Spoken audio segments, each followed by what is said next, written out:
ನೋಡ್ರಿ ನಮ್ಮ ಅಣ್ಣನ ಹೆಂಡತಿಗೆ ವೈನಿಗೆ ಕೊಬ್ಬರಿ ಕುಬ್ಸಾಕ್ ಕೊಡಾಕ್ ಬಂದೀವಿ. ಇವ್ರು ನಮ್ಮ ಮಮ್ಮಿ ಹಾಯ್ ಮಾಡು. ಹಾಯ್ ಅಂಟಿ, ಇವ್ರು ನಮ್ಮ ಅಂಟಿ.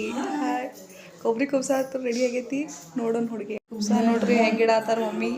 ಇದು ನಮ್ಮ ವೈನಿ ಸೀರೆ ಅದ, ಸರ್ಪ್ರೈಸ್ ಅದ ವೈನಿಗೆ. ಇವರೇ ನಮ್ಮ ವೈನಿ. ಕುಬ್ಸ ಕೊಡಾಕ್ ಬಂದೀವಿ. ನಮ್ಮ ಮಮ್ಮಿ, ನಮ್ಮ ಅಂಟಿ. ಹಾಯ್. ಫುಲ್